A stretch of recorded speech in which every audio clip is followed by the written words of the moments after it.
축복합니다.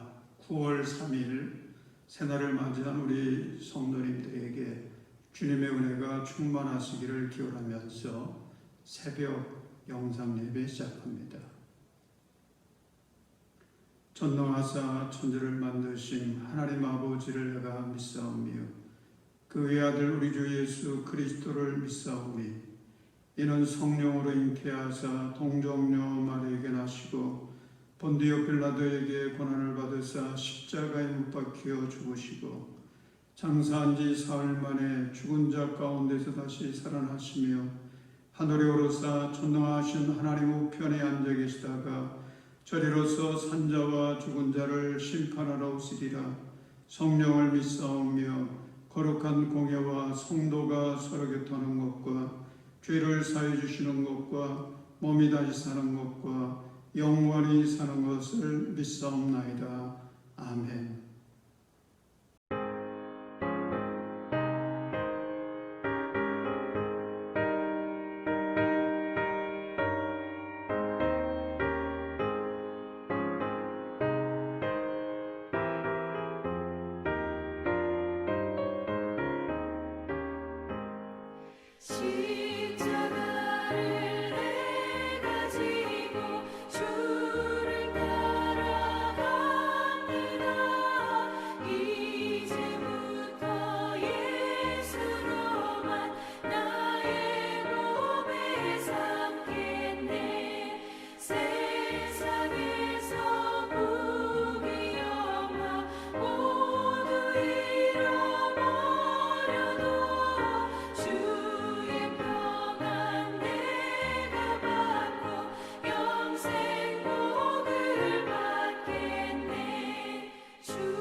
오늘 성경 말씀은 예레미야 27장 1절로부터 11절입니다.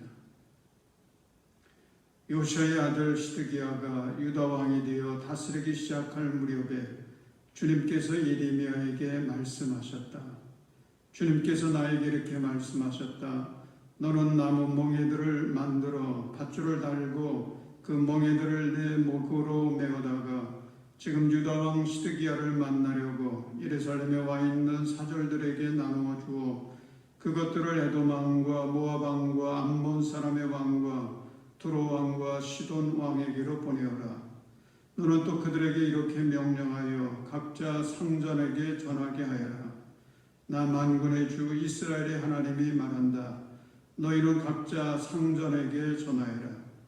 내가 큰 권능과 편팔로 이 땅을 만들고 이 땅 위에 있는 사람과 짐승도 만들었다. 그러므로 나의 눈에 드는 사람에게 이 땅을 맡기겠다. 지금 나는 이 모든 나라를 나의 종 바빌로니아 왕 느부갓네살의 손에 맡겼으며 들짐승도 그에게 맡겨서 그가 부리게 하였다. 그러므로 모든 민족이 느부갓네살과 그의 아들과 그의 손자를 섬길 것이다. 물론 바빌로니아도 망하고 느부갓네살도 망할 때가 올 것이다. 그때가 되면 그의 나라도 강한 족속들과 위대한 왕들을 섬길 것이다. 그러나 바빌로니아 왕 느부갓네살을 섬기지 않으며 바빌로니아 왕의 멍에를 목에 매지 않는 민족이나 나라가 있으면 나는 그 민족을 전쟁과 기근과 연병으로 처벌해서라도 그들을 바빌로니아 왕의 손에 멸망하게 하겠다. 나 주의 말이다. 그러므로 너희에게 있는 예언자들이나 점쟁이들이나 해몽가들이나 박수들이나 마술사들이 너희에게 바빌로니아 왕을 섬기지 않게 될 것이라고 말해도 너희는 듣지 말아라. 그들의 예언은 거짓이다.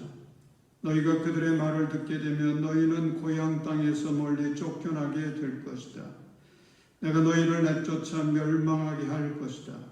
그러나 바빌로니아 왕의 멍에를 목에 메고 그를 섬기는 민족은 내가 고향 땅에 남아 농사를 지으며 그대로 살 수 있게 하겠다. 나 주의 말이다. 아멘. 오늘은 멍에를 메고 섬기라는 제목으로 함께 말씀을 나누겠습니다. 사랑하는 여러분, 오늘 하루도 의미 없이 그리고 억지로 사는 하루가 아니라 비록 힘은 들지만 주 안에서 즐겁고 값지고 그리고 보람 있는 하루가 되시기를 주님의 이름으로 축복합니다. 그런데 우리가 살아가려면 먼저 내가 누구인가를 분명히 알아야 합니다. 고린도전서 4장 1절은 우리의 존재에 대해 말씀합니다. 사람은 이와 같이 우리를 그리스도의 일꾼이요 하나님의 비밀을 맡은 관리인으로 보아야 합니다. 여러분, 그렇습니다. 저와 여러분은 그리스도의 일꾼입니다. 이걸 우리가 바르게 인식하고 내가 누구인가를 알고 살아갈 때에 우리의 하루하루는 주님 안에서 의미 있고 그리고 보람 있고 행복한 하루하루를 살아갈 수 있는 것입니다. 그러므로 우리는 그리스도의 일꾼이니 그리스도의 일꾼답게 섬기며 살아가시길 바랍니다. 그러면 그리스도의 일꾼은 주를 위해 어떻게 섬겨야겠습니까? 오늘 본문을 보면 예레미야가 그 모범을 보여주고 있습니다. 예레미야는 순종과 충성의 일꾼입니다. 어느 정도로 순종했느냐? 하나님께서 말씀하신 대로 그대로 순종하고 충성하며 하나님을 섬겨갑니다. 2절과 3절의 말씀을 보면 주님께서 나에게 이렇게 말씀하셨다. 너는 나무 멍에들을 만들어 밧줄을 달고 그 멍에들을 내 목으로 메어다가 지금 유다왕 시드기야를 만나려고 예루살렘에 와 있는 사절들에게 나누어 주어 그것들을 에돔 왕과 모압 왕과 암몬 사람의 왕과 두로 왕과 시돈 왕에게로 보내어라. 지금 하나님은 예레미야에게 여러 개의 멍에를 만들라고 하십니다. 이 멍에라고 하는 것은 소나 나귀가 밭에 일을 할 때에 그 목덜미에 얹어서 사용하는 그런 나무로 만든 도구입니다. 그 멍에를 여러 개 만들라는 것입니다. 거기에 줄을 달아가지고 그리고는 직접 그 멍에를 목에 메고는 지금 예루살렘에 와 있는 주변 나라의 여러 나라들의 사신들이 있는데 그 사신들에게, 그 사절들에게 그 멍에를 나눠 주어서 그 나라의 왕에게 돌아갔을 때에 하나님의 뜻과 함께 그것을 전달하도록 하라고 이렇게 명령하신 것입니다. 여러분, 예레미야는 하나님의 명령에 어떻게 했습니까? 순종하죠. 순종하되 그대로 순종합니다. 그런데 하나님의 말씀에 순종하기 위해 멍에를 메고 가는 예레미야의 모습을 한번 상상해 보시기 바랍니다. 그 모습이 우스꽝스럽기도 하고요, 초량맞아 보이기도 하고 어리석어 보이지도 않습니까? 예루살렘에 시드기야 왕을 만나려고 와 있는 그 사신들이라 그러면 그 나라를 대표하는 고관들일 텐데, 그런 모습으로 찾아간다면 상대를 해주겠습니까? 설령 상대를 해주고 만나준다고 할지라도 예레미야가 전하는 그 말을 귀담아 듣겠습니까? 그리고 그 말을 왕에게 전해줄 그런 마음이 생기겠습니까? 아무 성과도 없을 것 같은 그런 생각이 들어집니다. 그런데 여기서 중요한 것은 그렇게 순종하고 있는 예레미야의 마음은 어떤 마음이었을까 하는 것입니다. 여러분은 예레미야 어떤 마음이었을까요? 어쩔 수 없이 했겠습니까? 아니면 죽지 못해 하는 심정으로 했을까요? 부끄러운 마음으로 얼굴 가리고 했을까요? 여러분, 지금 예레미야가 소원하는 것은 자기 자신의 체면이나 영광이 아닙니다. 자신을 통해서 이스라엘 땅에 그리고 온 나라와 민족 가운데 하나님의 영광이 가득하기를 소원하는 것, 그것이 지금 멍에를 메고 가는 예레미야의 마음의 간절한 소원인 것입니다. 예레미야는 하나님의 영광을 위해서라면 비록 내 이미지와 자존심이 무너지고 깨진다고 할지라도 이 멍에를 짊어지고 가겠다는 것입니다. 어리석어 보이고 힘들고 그리고 고통스러운 일일지라도, 쉽게 계산이 되지 않는 일일지라도 하나님의 영광이 드러나는 일이니 본인은 충성하겠다는 것입니다.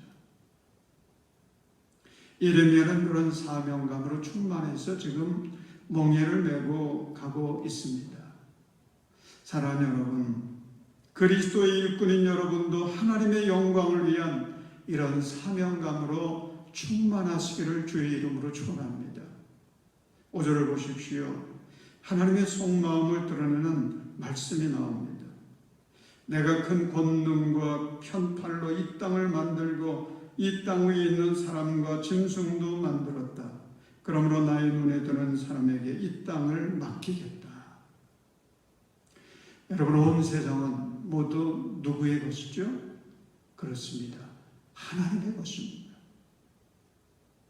그 하나님께서 어떤 사람에게 이 땅을 맡기겠다고 하십니까? 나의 눈에 드는 사람에게 맡기겠다고 하십니다. 여기서 하나님의 눈에 드는 사람이라고 하는 것은 하나님의 마음에 드는 사람이라고 하는 의미인 것입니다.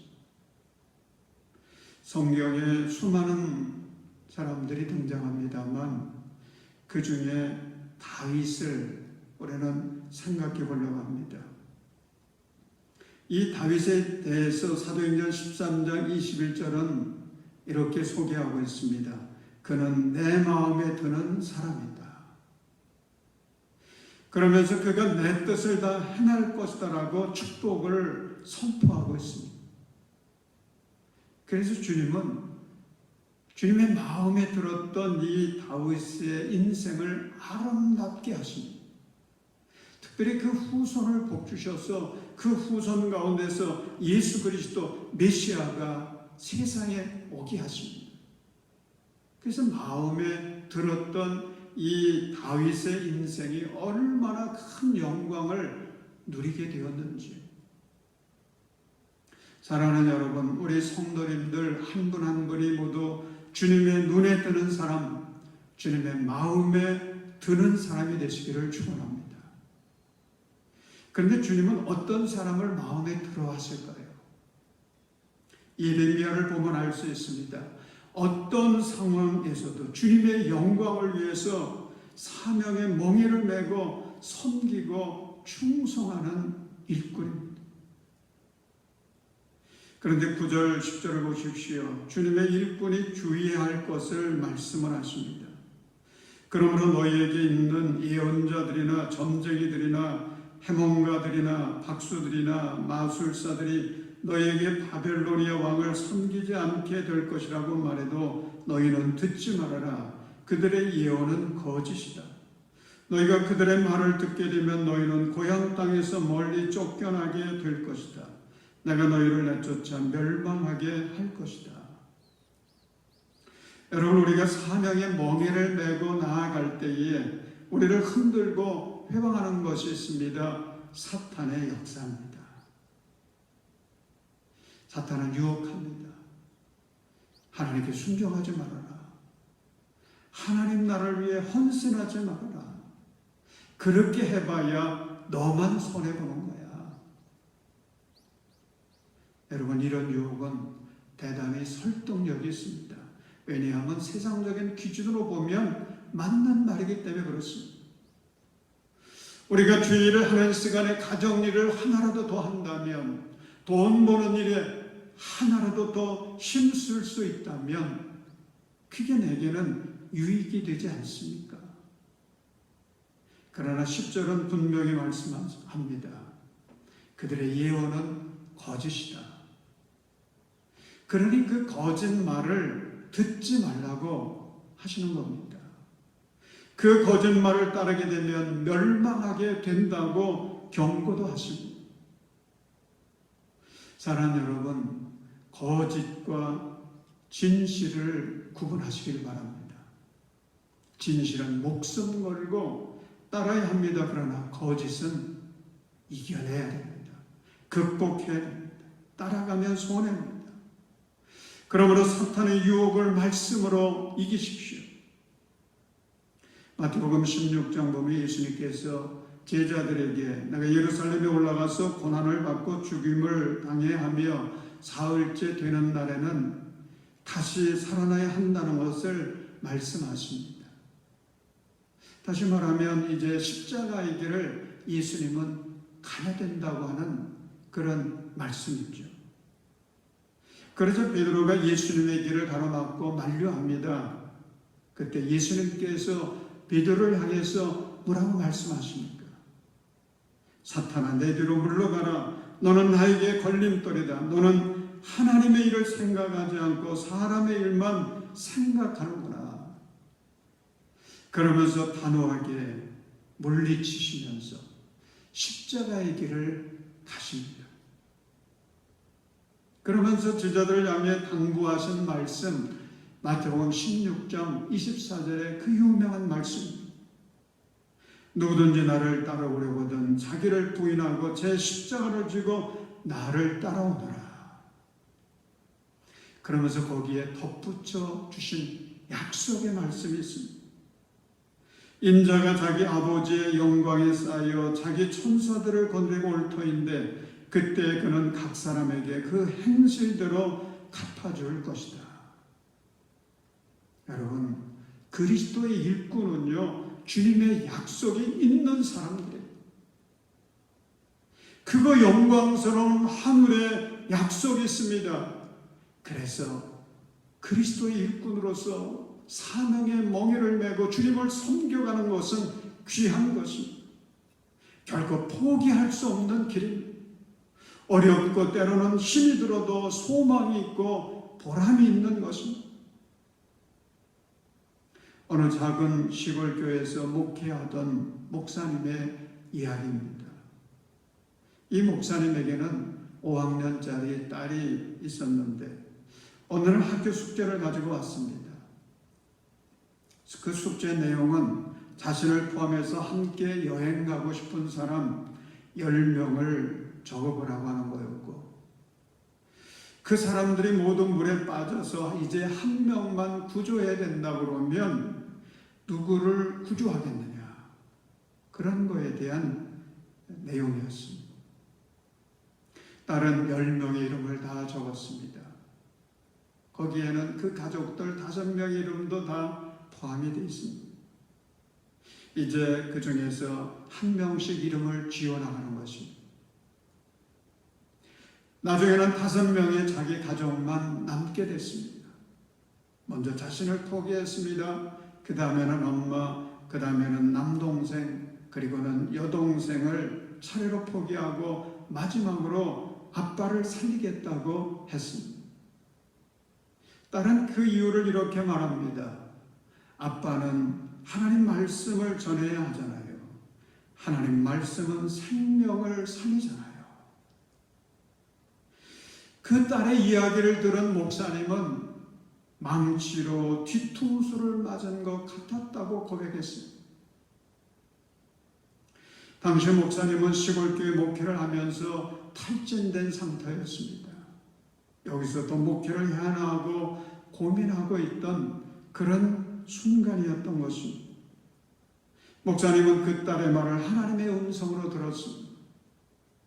말씀을 전하는 일은 생명을 살리는 일이다. 이것이 가장 복된 일이다.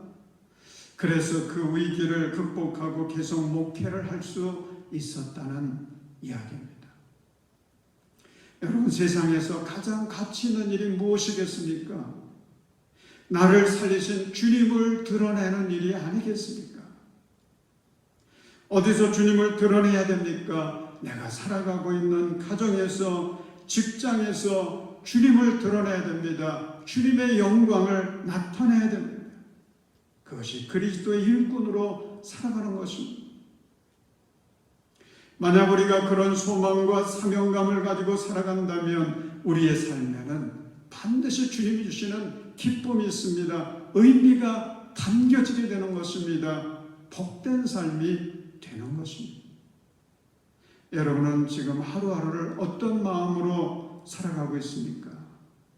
매일 하는 일들이 지루하게 느껴지고 힘들게만 느껴져 억지로 살아가고는 있지 않은지요?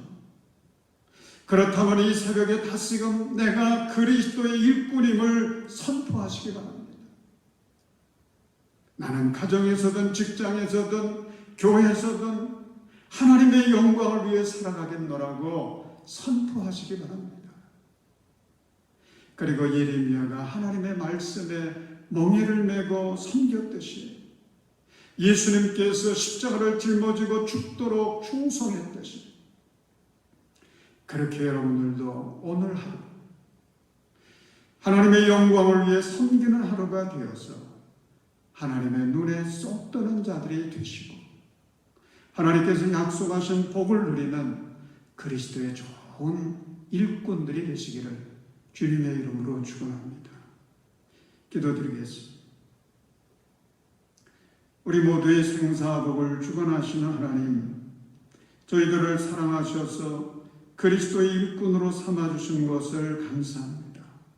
그러나 주님, 우리가 믿음으로 충성하지 못한 것을 회개합니다. 하나님의 영광을 위해 내 자존심과 명예를 내려놓지 못했던 것을 회개합니다. 사탄의 유혹과 시험 앞에서 거짓과 진실을 구분하지 못하고 그 유혹들 단호하게 거부하지 못해서 흔들렸던 것도 회개합니다. 주님, 우리의 어리석음을 불쌍히 여겨 주옵소서. 우리의 불신앙과 불순종을 긍휼히 여겨 주옵소서. 온전한 그리스도의 일꾼으로 오늘 하루 하나님의 영광을 위해 살아가게 하여 주옵소서.